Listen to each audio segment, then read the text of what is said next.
প্রিয় শিক্ষার্থীরা আসসালামু আলাইকুম। তোমরা শুনতে পাচ্ছ আমাকে? প্রিয় শিক্ষার্থী, তোমরা শুনতে পাচ্ছ আমাকে?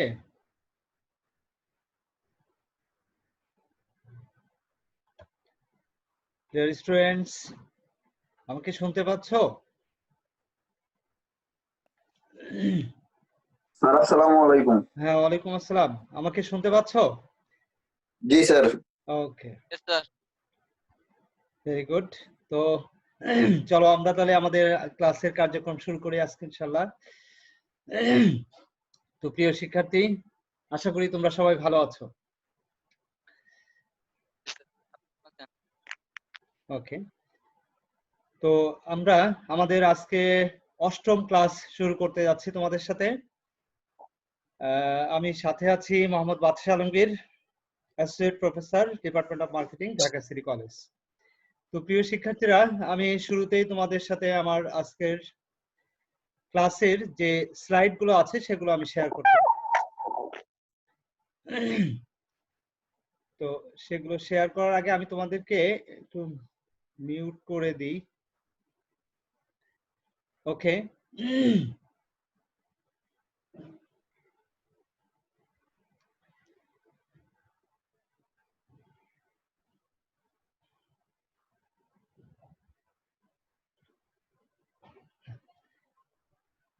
তো ডিয়ার স্টুডেন্টস, আজকের এই অনলাইন ক্লাসে তোমাদেরকে স্বাগত জানাচ্ছি। আজকে আমরা আমার লেকচার 7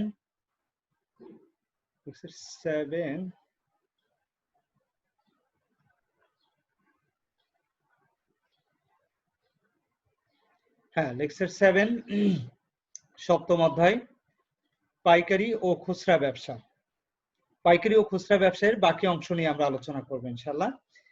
তো আজকের ক্লাসে যে বিষয়গুলো নিয়ে আমি আলোচনা করব সেগুলো হচ্ছে, শুরুতেই দেখো, খুচরা ব্যবসায়ের ধারণা, খুচরা ব্যবসায়ী কি, কে, খুচরা ব্যবসায়ের বৈশিষ্ট্য, খুচরা ব্যবসায়ের কার্যাবলী, খুচরা ব্যবসা বা খুচরা ব্যবসায়ের প্রকারভেদ, পাইকারি ব্যবসা খুচরা ব্যবসায়ের মধ্যে পার্থক্য, বৃহদায়তন খুচরা ব্যবসা উদ্ভবের পটভূমি, বাংলাদেশ খুচরা ব্যবসায়ের সমস্যা এবং এই খুচরা ব্যবসায়ের সমস্যা সমাধানের উপায়।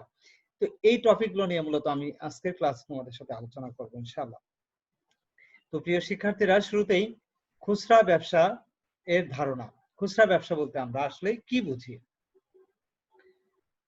তো খুচরা ব্যবসা হচ্ছে, আমরা জানি যে সাধারণত যারা উৎপাদনকারী কাছ থেকে পাইকাররা পণ্য ক্রয় করে, আর পাইকারদের কাছ থেকে খুচরা ব্যবসায়ীরাই পণ্য ক্রয় করে সেটা ভোক্তাদের কাছে সরাসরি বিক্রি করে থাকে। তো এই সমস্ত কার্যক্রমের সাথে যারা জড়িত থাকে তারাই হচ্ছে মূলত খুচরা ব্যবসায়ী। তো প্রিয় শিক্ষার্থীরা দেখো, বইয়ের ভাষায় কি বলা হচ্ছে, যে উৎপাদনকারী ও পাইকার বা অন্য কোনো উৎস থেকে পণ্য ক্রয় করে চূড়ান্ত ভোক্তার নিকট পণ্য বিক্রয় সংক্রান্ত সকল কার্যাবলীকে খুচরা ব্যবসা বলা হয়। যেমন ওয়ালমার্ট, কেমার্ট, সেয়ার্স প্রভৃতি বিশ্বের খ্যাতনামা খুচরা ব্যবসা প্রতিষ্ঠান।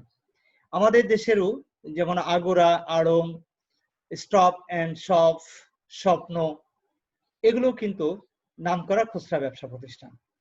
তো এই প্রসঙ্গে Philip Kotler and Gary Armstrong কি বলছেন সেটা আমরা একটু দেখে নিই। ওনারা বলছেন, retailing is all activities involves in selling goods or services directly to final consumers for their personal or non business use. তো নিশ্চয়ই বুঝতে পারছো তোমরা যে ব্যক্তিগত অব্যবসায়িক ব্যবহারের জন্য চূড়ান্ত ভোক্তার নিকট পণ্য বা সেবা বিক্রয়ের সাথে জড়িত সকল কার্যাবলীকেই আমরা কি বলছি, সকল কার্যাবলীকেই আমরা মূলত তোমার খুচরা ব্যবসা বলছি। তো প্রিয় শিক্ষার্থীরা, এরপরে আমরা চলে আসি নেক্সট টপিক যেটা আসছে, সেটা হচ্ছে খুচরা ব্যবসায়ীকে। খুচরা ব্যবসায়ী আমরা কাদেরকে বলছি?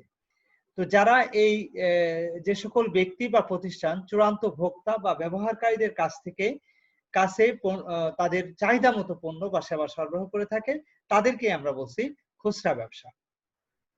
খুচরা ব্যবসায়ী উৎপাদনকারী বা পাইকার বা অন্য কোনো উৎস থেকে পণ্যদ্রব্য ক্রয় করে চূড়ান্ত ভোক্তার নিকট বিক্রি করে থাকে। তো তাহলে আমরা কি বুঝলাম, যে সমস্ত ব্যবসায়ীরা, সেটা ব্যক্তি হতে পারে, কোনো প্রতিষ্ঠান হতে পারে, তারা কি করে, সাধারণত উৎপাদনকারী অথবা পাইকারদের কাছ থেকে পণ্য ক্রয় করে তারপর সরাসরি চূড়ান্ত ভোক্তাদের কাছে সেটা বিক্রি করে থাকে। এদেরকেই মূলত আমরা কি বলছি, খুচরা ব্যবসায়ী বলছি। তো প্রিয় শিক্ষার্থীরা, নেক্সট টপিক দেখো, খুচরা ব্যবসায়ের বৈশিষ্ট্য। খুচরা ব্যবসায়ের কিছু বৈশিষ্ট্য আছে, যে বৈশিষ্ট্যগুলো জানলে আমাদের আরো বেশি ক্লিয়ার হয়ে যাবে তোমার খুচরা ব্যবসায়ী আসলে খুচরা ব্যবসা কাদেরকে বলা হচ্ছে সেটা সম্পর্কে। তো প্রিয় শিক্ষার্থীরা দেখো, খুচরা ব্যবসায়ের যে সকল বৈশিষ্ট্য আমরা লক্ষ্য করি সেগুলো হচ্ছে তোমার নাম্বার 1, আকার এবং আয়তন। আকার এবং আয়তনের দৃষ্টিকোণ থেকে আমরা খুচরা ব্যবসাকে বলতে পারি যেটা তুলনামূলকভাবে ছোট হয়ে থাকে, মানে পাইকার ব্যবসায়ের তুলনায় এরা কম্পারেটিভলি কি হয়ে থাকে, ছোট হয়ে থাকে। যদিও রিসেন্টলি অনেক বৃহদায়তন বা বড় আকৃতির কিন্তু খুচরা ব্যবসা আমরা লক্ষ্য করি, যেমন হচ্ছে আগোরা, স্বপ্ন, এগুলো কিন্তু খুচরা ব্যবসা, কিন্তু এদের আকৃতি তুলনামূলকভাবে কিছুটা হলেও বড় হয়ে থাকে। তো এনিহাও এর পরে যেটা আসছে সেটা হচ্ছে অবস্থান। এরা সাধারণত কোথায় অবস্থান করে? এরা সাধারণত যেটা আমরা দেখি, শহরের ব্যস্ততম কোন স্থানে, জনবহুল কোন স্থানে সাধারণত এই ব্যবসা প্রতিষ্ঠানগুলো গড়ে ওঠে। তো নেক্সট যেটা আসছে সেটা হচ্ছে মালিকানা। এই ধরনের ব্যবসা প্রতিষ্ঠানের মালিক সাধারণত একজন হয়ে থাকে। এরা সাধারণত এরা একক মালিকানায় সাধারণত এই ধরনের ব্যবসা প্রতিষ্ঠানগুলো গড়ে ওঠে। তবে কিছু কিছু ক্ষেত্রে অংশীদারি বা যৌথ মূলধনী বা সমবায়ের ভিত্তিতেও কিন্তু এই ধরনের ব্যবসা প্রতিষ্ঠান গড়ে উঠতে পারে। মূলধন কম্পারেটিভলি, অর্থাৎ পাইকারি ব্যবসা বা অন্যান্য ব্যবসার সাথে যদি তুলনা করা হয়, তাহলে তুলনামূলকভাবে এই ধরনের ব্যবসায়ের মূলধন কম থাকে অন্যান্য ব্যবসায়ের তুলনায়। পণ্য, এই ধরনের প্রতিষ্ঠানে সাধারণত বিভিন্ন ধরনের পণ্য থাকে, কারণ এরা বিভিন্ন ধরনের পণ্য নিয়ে সাধারণত তাদের ব্যবসায়িক কার্যক্রম পরিচালনা করে। মূল্য, এখানে খুচরা বিক্রেতারা সাধারণত ক্রয় মূল্যের সাথে কিছুটা মুনাফা যোগ করে কিন্তু তারা তাদের পণ্যের মূল্য নির্ধারণ করে থাকে। অর্থাৎ তারা যে মূল্য দিয়ে পণ্য ক্রয় করে তার সাথে কিছুটা মুনাফা অ্যাড করে তারপরে সেটা কি করে, তারা তাদের বিক্রয় মূল্য নির্ধারণ করে থাকে। সে কারণে দেখা যাচ্ছে তুলনামূলকভাবে মূল্য কিছুটা হলেও বেশি হয়ে থাকে। বিক্রয়ের পরিমাণ, এরা সাধারণত একবারে বেশি পরিমাণ পণ্য বিক্রি করে না, অল্প অল্প করে ফ্রিকোয়েন্টলি, মানে বারবার এটা বিক্রি করে থাকে। এবং এটা যেহেতু চূড়ান্ত ভোক্তারাই হচ্ছে এই সকল খুচরা ব্যবসায়ীর কাছ থেকে মূল ক্রেতা, তো চূড়ান্ত ব্যবহারকারী যারা, তারা তো আসলে একবারে বেশি ক্রয় করে না, তারা সাধারণত অল্প অল্প করে পণ্য ক্রয় করে থাকে। মজুদ, এরা মোটামুটি ভাবে খুব বেশি মজুদ করে না, তো তারপরেও কিছুটা মজুদ করতে হয়, কারণ যাতে ভোক্তাদের চাহিদা অনুযায়ী তারা পণ্য সরবরাহ করতে পারে। তবে পাইকাররা যেমন একবারে অনেক বেশি পরিমাণ পণ্য ক্রয় করে তারা মজুদ করে রাখে, সেরকম কিন্তু তারা মজুদ করে রাখে না। নেক্সট হচ্ছে সম্পর্ক। খুচরা ব্যবসায়ীদের এরা সাধারণত ভোক্তাদের সাথে এদের একটা নিবিড় সম্পর্ক থাকে, কারণ ভোক্তাদের কাছেই কিন্তু তারা পণ্য সরাসরি বিক্রি করে থাকে। তবে এরা পাইকারদের সাথে বা কিছু কিছু ক্ষেত্রে উৎপাদনকারীদের সাথেও কিন্তু তাদের ভালো সম্পর্ক বজায় রাখে। তো নেক্সট হচ্ছে কর্মঘণ্টা। এরা সাধারণত দেখা যায় সকাল 8টা থেকে শুরু করে একদম রাত 10টা, 11টা, 12টা পর্যন্ত তারা তাদের কার্যক্রম পরিচালনা করে। অর্থাৎ এরা সাধারণত অনেক বেশি সময় তারা তাদের কার্যক্রম খোলা রাখে, তাদের কার্যক্রম পরিচালনা করে। অর্থাৎ কখনো কখনো আমরা দেখি 12 থেকে 14 ঘন্টা পর্যন্ত তারা তাদের কর্মঘণ্টা পরিচালনা করে থাকে। দর কষাকষি, এই ধরনের প্রতিষ্ঠানে দর কষাকষির সুযোগ থাকে, তবে কিছু কিছু ক্ষেত্রে আবার দর কষাকষির সুযোগ থাকে না, কারণ সেখানে এক দামে পণ্য বিক্রি করা হয়, এখানে দর কষাকষির কোনো সুযোগ থাকে না। তবে অনেক খুচরা ব্যবসা প্রতিষ্ঠানে আবার দর কষাকষিরও সুযোগ থাকে। নেক্সট হচ্ছে লেনদেন। এখানে সাধারণত যেটা বলা হচ্ছে, সাধারণত এখানে নগদেই সমস্ত ধরনের ক্রয় বিক্রয় কার্যক্রম পরিচালনা হয়ে থাকে, তবে খুবই সামান্য ক্ষেত্রে এটা বাকিতে লেনদেন হতে পারে। মূল্যের তারতম্য, এই ধরনের প্রতিষ্ঠানে সাধারণত মূল্যের ক্ষেত্রে তেমন একটা তারতম্য বা পার্থক্য আমরা লক্ষ্য করি, তবে সাধারণত পাইকারি, যেমন গ্রামের খুচরা ব্যবসা বা শহরের খুচরা ব্যবসার ক্ষেত্রেও কিন্তু দামের একটা পার্থক্য আমরা লক্ষ্য করি। তার মানে সব প্রতিষ্ঠানগুলো খুচরা ব্যবসা, কিন্তু তারপরে দামের একটা পার্থক্য থাকে। গ্রামে গঞ্জে যে সকল ব্যবসা প্রতিষ্ঠান, খুচরা ব্যবসা প্রতিষ্ঠানগুলো আছে, সেখানে দেখা যাচ্ছে কম্পারেটিভলি আমরা একটু বেশি দাম দিয়ে কিনতে হয়। কেন? কারণ সাধারণত যারা গ্রামের খুচরা ব্যবসা প্রতিষ্ঠানগুলো আছে, তারা সাধারণত শহর থেকে পণ্য ক্রয় করে নিয়ে তারপরে বিক্রি করে। এক্ষেত্রে তাদের কিন্তু ট্রান্সপোর্টেশন কস্টটা তাদের এড হয়ে থাকে। এই সকল কারণে দামের ক্ষেত্রে কিছুটা পার্থক্য আমরা লক্ষ্য করি। অর্থসংস্থান।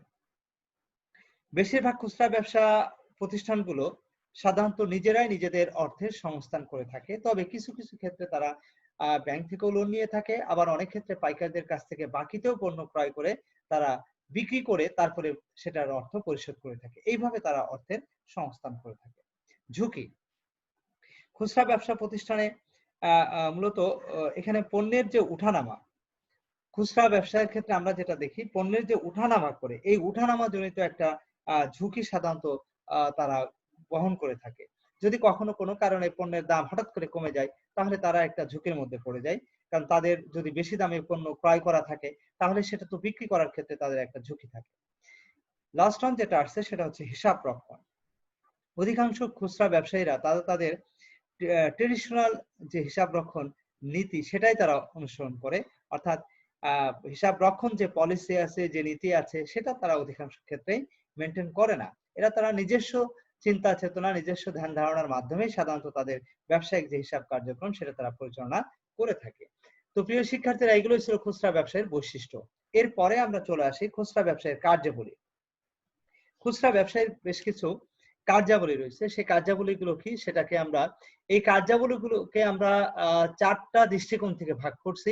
খুচরা ব্যবসায়ের কার্যাবলী, যেমন ধরো তোমার নিজের জন্য সম্পাদিত কার্যাবলী, উৎপাদক বা পাইকারদের জন্য সম্পাদিত কার্যাবলী, ভোক্তাদের জন্য সম্পাদিত কার্যাবলী, এবং লাস্ট ওয়ান হচ্ছে সমাজের জন্য সম্পাদিত কার্যাবলী। তো প্রিয় শিক্ষার্থীরা, খুচরা ব্যবসায়ীরা যে কাজ করে, তাদের কাজকে আমরা এই 4 ভাগে 4টা দৃষ্টিকোণ থেকে আমরা মূলত ভাগ করছি। তো শুরুতেই যেটা আসছে সেটা হচ্ছে ক নম্বর, নিজের জন্য সম্পাদিত কার্যাবলী। খুচরা ব্যবসায়ীরা আসলে নিজের জন্য কি কাজ করে সেটা একটু দেখি আমরা। নিজের জন্য তারা প্রথম যে কাজটা করে সেটা হচ্ছে পণ্য ক্রয় করে। অর্থাৎ তারা হচ্ছে, কারণ পণ্য নিয়ে ব্যবসা করতে হলে তাদেরকে পণ্য আগে ক্রয় করতে হবে।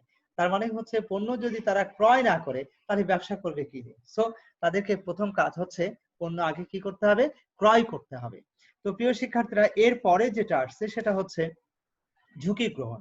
খুচরা ব্যবসায়ীরা কিন্তু ঝুঁকি গ্রহণ করে, কারণ তাদের পণ্য ক্রয় বিক্রয়ের ক্ষেত্রে যদি কোনো কারণে বিক্রি না হয়, যদি কোনো কারণে পণ্যের দাম ওঠানামা করে, এই সকল ক্ষেত্রে একটা যে ঝুঁকি থাকে, সে ঝুঁকিটা কিন্তু তাদেরকে নিতে হয়।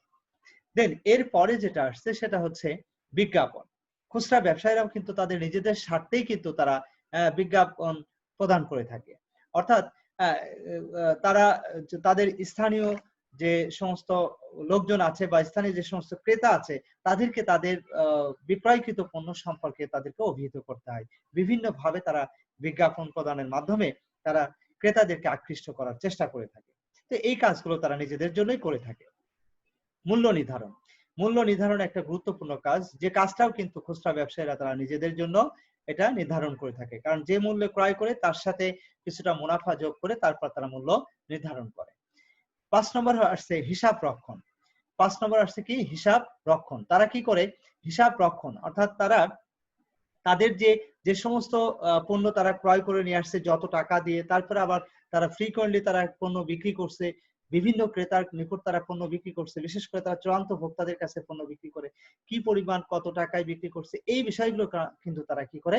হিসাব সংরক্ষণ করে। কিন্তু এটা করে সম্পূর্ণই তারা তাদের নিজস্ব স্টাইলে। তারা কিন্তু হিসাব রক্ষণের যে ট্রেডিশনাল মেথড গুলো আছে, প্রচলিত যে পদ্ধতিগুলো আছে, সেই পদ্ধতিগুলো কিন্তু তারা ব্যবহার করে না। তারা তাদের নিজের মতো করে তারা হিসাব সংরক্ষণ করে থাকে। তো এই কাজটাও তারা তাদের নিজেদের প্রয়োজনেই করে থাকে। লাস্ট ওয়ান যেটা প্রশিক্ষণ। তো প্রতিষ্ঠানে যে সমস্ত এমপ্লয়িরা কাজ করে, তো তাদেরকে আসলে প্রশিক্ষণের ব্যবস্থা গ্রহণ করতে হয়। কারণ প্রশিক্ষণ যদি না দেয়া হয়, কারণ তাহলে তারা কিন্তু তাদের কার্যক্রমগুলো সঠিকভাবে পরিচালনা করতে পারবে না, বিশেষ করে সেলসম্যানরা।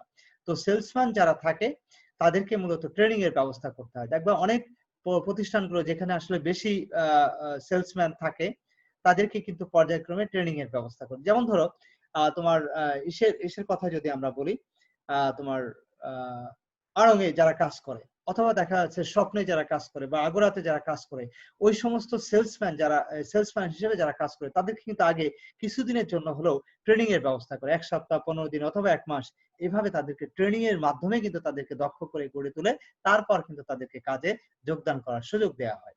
তো প্রিয় শিক্ষার্থীরা, এরপরে যেটা আসছে উৎপাদক বা পাইকারদের জন্য সম্পাদিত কার্যাবলী। উৎপাদক বা পাইকারদের জন্য কিন্তু তারা কিছু কাজ করে থাকে। সেই কাজগুলো কি? সেই কাজগুলো হচ্ছে সেই কাজগুলো দেখো, পণ্য বিক্রয় পণ্য বিক্রয়ের কাজ করে, অর্থাৎ উৎপাদক বা পাইকারদের হয়ে তারা পণ্য বিক্রয়ের দায়িত্ব গ্রহণ করছে। পর্যায়িতকরণ, অর্থাৎ পণ্য ক্রয়ের পর তারা কি করে, বিক্রয়ের পূর্বে তারা তাদের পণ্যগুলোকে মান অনুযায়ী সেটাকে শ্রেণী বিন্যাস করে তারপরে তারা ফাইনালি চূড়ান্ত তার কাছে বিক্রি করে থাকে। হ্যাঁ, ঠিক করে শোনা যাচ্ছে না। শোনা যাচ্ছে না? তোমরা এক কাজ করো, তোমাদের ইয়েটা একটু চেক করে নাও। হ্যাঁ, শোনা যাওয়ার কথা তো। এখন শুনতে পাচ্ছো? এখন? স্যার ঠিক করে শোনা যাচ্ছে। জি স্যার। তোমার ইয়েটা প্লাগটা একটু দেখে নাও তো। আমার তো মনে হচ্ছে ঠিক আছে। সবাই কি শুনতে পাচ্ছ না, নাকি একজন বা দুইজন? শোনা যাচ্ছে না? তাহলে দেখো, ওই যে তোমার পার্সোনাল যে প্লাগটা, ওখানে একটু ঝামেলা হতে পারে।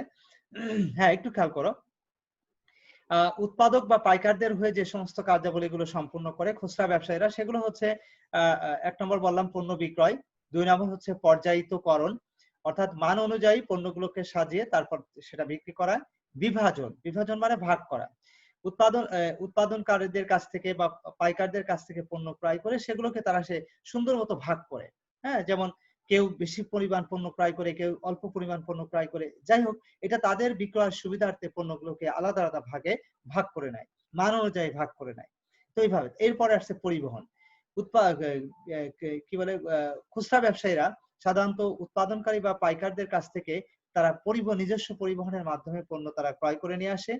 এরপরে আবার সেটা তারা অনেক ক্ষেত্রে কিন্তু হোম ডেলিভারিও দিয়ে থাকে। রিসেন্টলি কিন্তু হোম ডেলিভারি দেওয়ার যে কনসেপ্টটা, সেটাও কিন্তু অনেক গুরুত্বপূর্ণ। এইভাবে পরিবহনের মাধ্যমে তারা হোম ডেলিভারি কাজটাও সম্পন্ন করে থাকে। অর্থাৎ উৎপাদক বা পাইকারদের হয়েই কিন্তু এই কাজগুলো তারা সম্পন্ন করে, যে কাজগুলো কিন্তু পাইকারদের বা উৎপাদনকারীদের করার কথা। এরপর আসছে গুদামজাতকরণ। গুদামজাতকরণ সাধারণত উৎপাদনকারীরা উৎপাদন করার পর সেটা ওয়ারহাউজিং করে রাখবে, অথবা পাইকাররা অনেক বেশি পরিমাণ পণ্য ক্রয় করে গুদামজাতকরণ করে রাখবে। যখন যেটা দরকার হবে খুচরা ব্যবসায়ীরা ক্রয় করে নিয়ে তা সেটা সেল করবে। কিন্তু দেখা গেল অনেক সময় খুচরা ব্যবসায়ীরাই কিন্তু একবারে অনেক বেশি পরিমাণ পণ্য ক্রয় করে নিয়ে তারা গুদামজাতকরণ করে রাখে। তার মানে উৎপাদনকারী বা পাইকারদের হয়েও তারা এই কাজটা সম্পন্ন করে।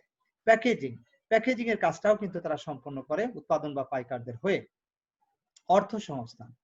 অনেক সময় দেখবা খুচরা ব্যবসায়ীদের বাকিতে নিকট খুচরা ব্যবসায়ীরা ক্রেতাদের কাছে, মানে চূড়ান্ত ভাবে যারা ভোগ করছে তাদেরকে বাকিতে অনেক সময় পণ্য বিক্রি করতে পারে, অথবা দেখা যাচ্ছে অনেক সময় পাইকার বা উৎপাদনকারীদেরকে অগ্রিম অর্থ দিয়েও তাদেরকে আর্থিকভাবে সহযোগিতা করতে পারে। এইভাবে তারা অর্থের সংস্থান করে থাকে।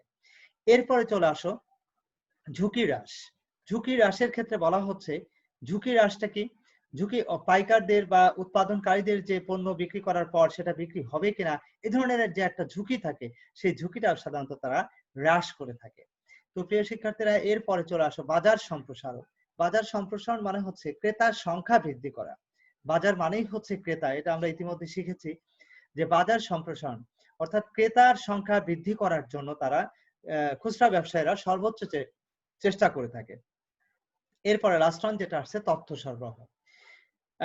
বর্তমান বাজার পরিস্থিতি সম্পর্কে বিভিন্ন ধরনের তথ্য তারা পাইকারদেরকে সরবরাহ করে থাকে, আর পাইকাররা আবার সেটা উৎপাদনকারীদের সরবরাহ করে। অর্থাৎ বর্তমান ক্রেতারা আসলে কি ধরনের পণ্য চাচ্ছে, কোন ধরনের পণ্যের প্রচলন আছে, কি ধরনের পণ্য আসলে তারা বেশি পছন্দ করে, এই সংক্রান্ত বিভিন্ন ধরনের তথ্য তারা উৎপাদক বা পাইকারদেরকে সরবরাহ করে থাকে। তো প্রিয় শিক্ষার্থীরা, এগুলো ছিল উৎপাদক বা পাইকারদের জন্য সম্পাদিত কার্যাবলী। এবার চলে আসো ভোক্তাদের জন্য কি কাজ করে থাকে খুচরা ব্যবসায়ীরা। ভোক্তাদের জন্য যে কাজগুলো করে সেগুলো হচ্ছে নাম্বার 1, নিয়মিতভাবে পণ্য সরবরাহ করা। নিশ্চয়ই এটা বুঝতে পারছো, খুবই সহজ একটা বিষয়। উন্নত মানের পণ্য সরবরাহ, অর্থাৎ ভোক্তাদের হয়ে উন্নত মানের পণ্য সরবরাহর যে কাজটা সেটা নিশ্চিত করে থাকে খুচরা ব্যবসায়ীরা। বাকিতে পণ্য ক্রয়ের সুযোগ দান। কিছু কিছু ক্ষেত্রে যদি নগদ টাকা নাও থাকে, অনেক ক্ষেত্রে কিন্তু ভোক্তাদেরকে বাকিতে পণ্য ক্রয়ের সুযোগ দিয়ে থাকে। বৈচিত্র্যময় পণ্য ভোগ। খুচরা ব্যবসায়ীরা কিন্তু সবসময় ভ্যারাইটিস টাইপের প্রোডাক্ট তারা তাদের সংগ্রহে রাখে এবং সেটা তারা ভোক্তাদেরকে সরবরাহ করে থাকে।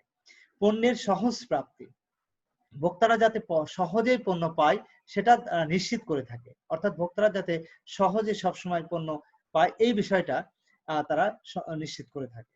তথ্য সরবরাহ, ভোক্তাদেরকে বা ক্রেতাদেরকে তারা কি করে, তারা বর্তমানে কি ধরনের পণ্য বেশি চলছে বা কোন মানের পণ্য মার্কেটে আছে এ সংক্রান্ত বিভিন্ন ধরনের তথ্য তারা ভোক্তাদেরকে সরবরাহ করে থাকে। কম মূল্যে পণ্য সরবরাহ, খুচরা ব্যবসায়ীরা সবসময় চেষ্টা করবে ক্রেতাদেরকে যতটা সম্ভব কম মূল্যে তাদেরকে পণ্য যাতে সরবরাহ করতে পারে। তো এরপরে যেটা আসছে সেটা হচ্ছে পরামর্শ দান। অবশ্যই খুচরা ব্যবসায়ীরা দেখবা ক্রেতারা কি ধরনের পণ্য তাদের জন্য বেস্ট হবে, বিশেষ করে ক্রেতারাও যারা ভোক্তারাও যারা তারাও কিন্তু অনেক সময় দোকানদারদের উপর নির্ভরশীল হয়ে পড়ে, সেলসম্যানদের উপরে। তারা পরামর্শ চায়, ভাই আপনি বলেন কোন পণ্যটা আমার জন্য ভালো হবে, কোন পণ্যটা আমার জন্য ক্রয় করা উচিত, কোনটা বেশি আমাকে মানাবে। এরকম বিভিন্ন ধরনের তথ্য আমরা কিন্তু সেলসম্যানদের কাছ থেকে আমরা জেনে থাকি, আমরা নিজেরাও পছন্দ করি আবার তাদেরও সাপোর্ট চাই। এইভাবে তারা আমাদেরকে অনেক সময় পরামর্শ প্রদান করে ভোক্তাদেরকে। ভোক্তাদের সেবা প্রদান, ভোক্তাদেরকে বিভিন্ন ধরনের সেবা প্রদান, যেমন এই যে হোম ডেলিভারি দেওয়া, এটাও কিন্তু এক ধরনের সেবা। তারপরে তোমার চেঞ্জ করে দেওয়া, ওয়ারেন্টি গ্যারান্টির যে বিষয়গুলো আছে সেগুলো কিন্তু তারা এই ধরনের সেবাও তারা প্রদান করে থাকে। জীবনযাত্রার মান উন্নয়ন, ভোক্তাদেরকে তাদের চাহিদা বা পছন্দ অনুযায়ী পণ্য সরবরাহ করার মাধ্যমে তাদের জীবনযাত্রার মান উন্নয়নে গুরুত্বপূর্ণ ভূমিকা রেখে থাকে। তো প্রিয় শিক্ষার্থীরা, এগুলো ছিল ভোক্তাদের জন্য সম্পাদিত কার্যাবলী। এরপরে চলে আসো সমাজের জন্য কার্যাবলী। সমাজের জন্য কিন্তু কিছু কার্যাবলী সম্পূর্ণ করে থাকে খুচরা ব্যবসায়ীরা। সেটা কি কি? যেমন ধরো, নাম্বার 1, কর্মসংস্থানের ব্যবস্থা করে, অর্থাৎ তারা কিন্তু অনেক লোকের কিন্তু কর্মসংস্থানের ব্যবস্থা করে থাকে, অর্থাৎ এই প্রফেশনের সাথে সম্পৃক্ত থেকে অনেকেই তাদের জীবন জীবিকা নির্বাহ করে। মূল্যের স্থিতিশীলতা, দামের মধ্যেও একটা স্থিতিশীলতা বজায় রাখে, অর্থাৎ দাম যাতে কোনোভাবেই উঠানামা না করে এই বিষয়টাও কিন্তু তারা নিশ্চিত করে থাকে। এরপরে চলে আসো, তোমার যেটা আসছে সেটা হচ্ছে মূল্যের জাতীয় আয় বৃদ্ধি। খুচরা ব্যবসায়ীরা কিন্তু কোন একটা দেশের জাতীয় আয় বৃদ্ধির ক্ষেত্রেও কিন্তু তারা কি করছে, গুরুত্বপূর্ণ ভূমিকা রেখে থাকছে। এরপরে চলে আসো অর্থনৈতিক স্থিতিশীলতা রক্ষা, অর্থাৎ কোন একটা দেশের সামগ্রিকভাবে অর্থনৈতিক যে স্থিতিশীলতা সেটা রক্ষা করার ক্ষেত্রেও তারা কি করছে, গুরুত্বপূর্ণ ভূমিকা রাখছে। প্রিয় শিক্ষার্থীরা, এগুলোই ছিল খুচরা ব্যবসায়ীদের কার্যাবলী। এবার আমরা নেক্সট টপিকে চলে যাচ্ছি, খুচরা ব্যবসায়ীদের প্রকারভেদ। খুচরা ব্যবসায়ীদেরকে আমরা কত ভাগে ভাগ করতে পারি সেটা আমরা একটু জানার চেষ্টা করি আমাদের এই আলোচনার মাধ্যমে। তো প্রিয় শিক্ষার্থীরা দেখো, যেটা আসছে সেবার পরিমাণ ভিত্তিক খুচরা ব্যবসা। খুচরা ব্যবসায়ীদেরকে আমরা কয়েক ভাগে ভাগ করছি, কয়েকটা ইসের মধ্যে। যেমন নাম্বার ক হচ্ছে সেবার পরিমাণ ভিত্তিক খুচরা ব্যবসা। সেবার পরিমাণের উপর ভিত্তি করে আমরা তাদেরকে কয়েক ভাগে, 3 ভাগে ভাগ করতে পারি। নাম্বার 1, স্বসেবা খুচরা ব্যবসা। যে সমস্ত খুচরা ব্যবসায়ীরা তারা সেলফ সার্ভিস, অর্থাৎ সেলফ সার্ভিসের কাজটা সম্পন্ন করে, অর্থাৎ যেখানে ক্রেতারা তাদের নিজেদের সেবা নিজেরাই গ্রহণ করে থাকে। যেমন এই যে আগুরা বা স্বপ্নতে গিয়ে তারা তাদের পছন্দ মতো পণ্য যেটা দরকার সেটা তারা নিয়ে নিচ্ছে। এক্ষেত্রে কিন্তু সেলসম্যানরা কিন্তু সহযোগিতা, হয়তো অনেক সময় পরামর্শ কোনটা কোথায় আছে সে ব্যাপারে একটা দিক নির্দেশনা দিয়ে থাকে, কিন্তু পছন্দ করার ক্ষেত্রে কিন্তু তুমি তোমার পণ্যটাই নিয়ে নিচ্ছ তোমার পছন্দ মতো। সীমিত সেবা খুচরা ব্যবসা, এখানে সম্পূর্ণ সেবা দেওয়া হয় না, সীমিত সেবা মানে অল্প পরিমাণ সেবা প্রদান করা হয়ে থাকে, কিছু কিছু সার্ভিস প্রদান করা হয়। আর লাস্ট ওয়ান যেটা বলা হচ্ছে পূর্ণ সেবা দানকারী খুচরা ব্যবসা। এক্ষেত্রে যে সকল খুচরা ব্যবসায়ীরা একদম সম্পূর্ণরূপে সব ধরনের সেবা তারা প্রদান করে, একদম দেখা যাচ্ছে যে হোম ডেলিভারি পর্যন্ত যত কাজ আছে সবগুলো কাজ তোমার করে দিচ্ছে এর মাঝখানে, তার মানে ফুল সার্ভিস, পূর্ণ সেবা দানকারী খুচরা ব্যবসা। অর্থাৎ যেমন আমরা রেস্টুরেন্টে যদি খেতে যাই, খেতে যাওয়ার পর আমরা জাস্ট টেবিলে বসে অর্ডার দিচ্ছি, সবকিছু আমাদের টেবিলে হাজির হয়ে যাচ্ছে, আবার বিলও কিন্তু তোমার কাছে এসে নিয়ে যাচ্ছে। তার মানে এটা হচ্ছে পূর্ণ সেবাদানকারী খুচরা ব্যবসা। খ নম্বর হচ্ছে পণ্য সারি বা সাধারণ পণ্যের খুচরা ব্যবসা। সাধারণ পণ্যের খুচরা ব্যবসাকে আমরা কয়েক ভাগে ভাগ করতে পারি। যেমন ধরো বিশিষ্ট বিপণী, স্পেশালিটি স্টোর। বিশিষ্ট বিপণী কি? বিশিষ্ট বিপণী হচ্ছে যে সকল খুচরা ব্যবসা প্রতিষ্ঠানে শুধুমাত্র স্পেশাল কিছু প্রোডাক্ট সেখানে বিক্রি করা হয়।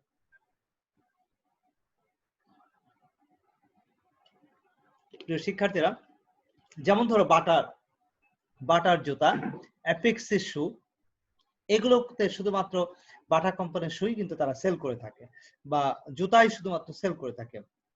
এরকম স্পেশালিটি মানে অটোবিতে দেখবা অটোবির ফার্নিচারই তারা সেল করে, অন্য কোনো ফার্নিচার বা ফার্নিচারই শুধু সেল করে, তারা অন্য কোনো জিনিস তারা সেল করে না। এগুলো হচ্ছে স্পেশালিটি স্টোর। 2 নম্বর হচ্ছে বিভাগীয় বিপণী। বিভাগীয় বিপণী কি? সাধারণত একই দালানে অবস্থিত কয়েকটা ফ্লোরে তারা অবস্থান করে এবং সাধারণত তারা পৃথক পৃথক বিভাগের মাধ্যমে বা পৃথক পৃথক সিস্টেম এর মাধ্যমে যেমন কি বলে কাউন্টারের মাধ্যমে তারা তাদের পণ্যের বিক্রয় কার্যক্রম পরিচালনা করে থাকে। তো এই ধরনের প্রতিষ্ঠান বাংলাদেশে নেই বললেই চলে, তারপরেও আড়ংকে আমরা কিছুটা বিভাগীয় বিপণের মধ্যে নিয়ে আসতে পারি। তো প্রিয় শিক্ষার্থীরা, এরপরে যেটা আসছে সুপার মার্কেট।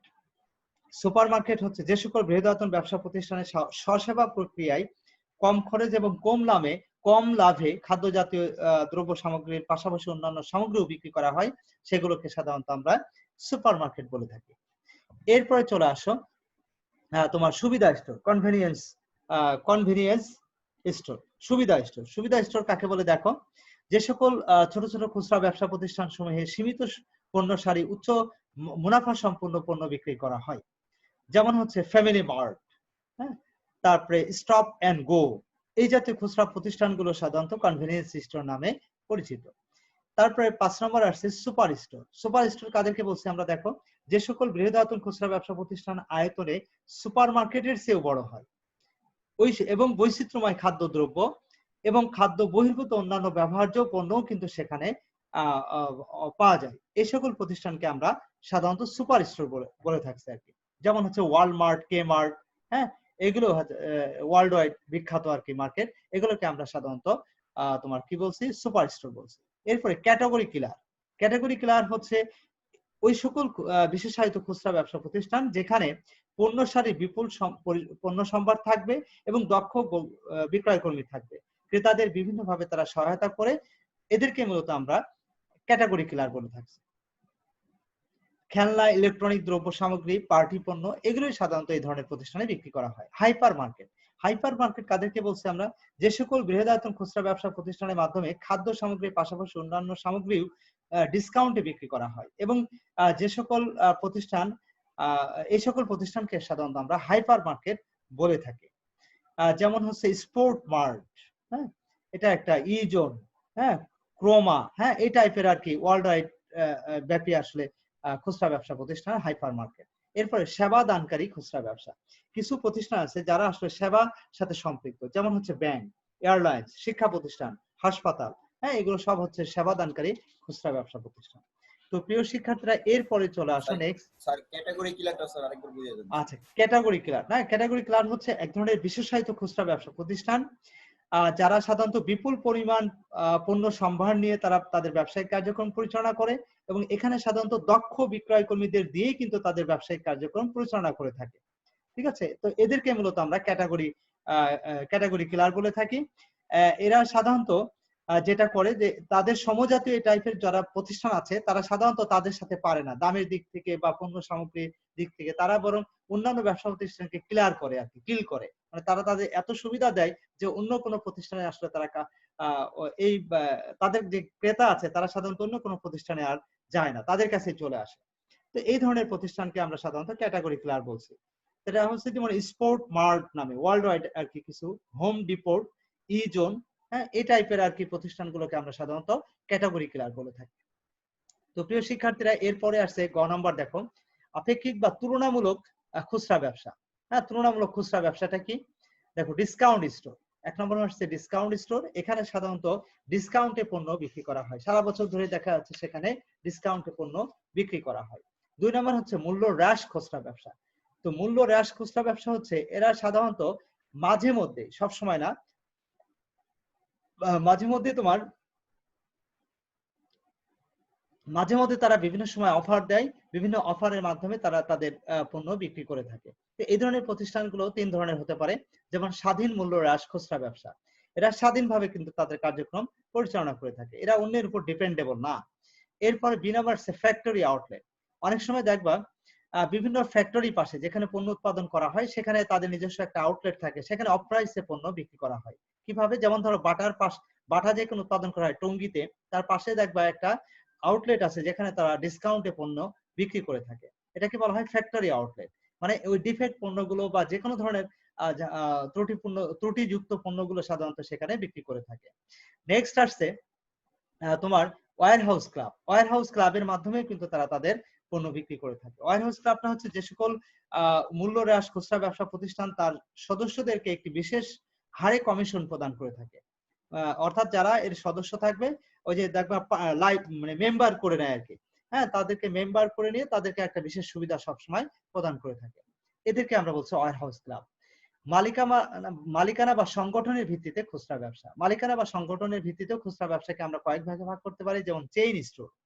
চেইন স্টোর অর্থাৎ এই যে চেইন সেকলের মতো, অর্থাৎ অনেকগুলো ব্রাঞ্চের মাধ্যমে তারা একটার সাথে একটা রিলেটেড, হ্যাঁ, চেইন স্টোরের মাধ্যমে তারা পণ্য বিক্রি করে। সেফ ওয়ে যেমন বাংলা বিখ্যাত একটা চেইন স্টোরের নাম। স্বেচ্ছামূলক চেইন। স্বেচ্ছামূলক চেইন কি? যে সকল স্বাধীন খুচরা পাইকারি বিক্রেতাদের পৃষ্ঠপোষকতায় একটি চুক্তি ভিত্তিক উপায়ে একত্রিত হয়ে দলবদ্ধভাবে পণ্য ক্রয় করে এবং তা ক্রেতাদের নিকট আবার বিক্রি করে থাকে, এটাকে বলছিস স্বেচ্ছামূলক চেইন। তারপরে আসছে খুচরা সমবায় ব্যবসায়ী। খুচরা যারা কাজ করে, খুচরা ব্যবসা প্রতিষ্ঠানগুলো, এরা সাধারণত সমবায়ের ভিত্তিতে তারা কাজ করে, অর্থাৎ সব দোকানে একই দাম একই সাথে তারা পণ্য ক্রয় করে, তাদের সমস্ত কার্যক্রম সমবায়ের মতো কাজ করে থাকে। ফ্রাঞ্চাইজ সংগঠন। ফ্রাঞ্চাইজ সংগঠন তো নিশ্চয়ই তোমরা বুঝবা যে সাধারণত অনেক নামি দামি বিভিন্ন কোম্পানির যারা ফ্রাঞ্চাইজ নিয়ে তারা স্বাধীনভাবে আবার ব্যবসা কার্যক্রম পরিচালনা করে থাকে।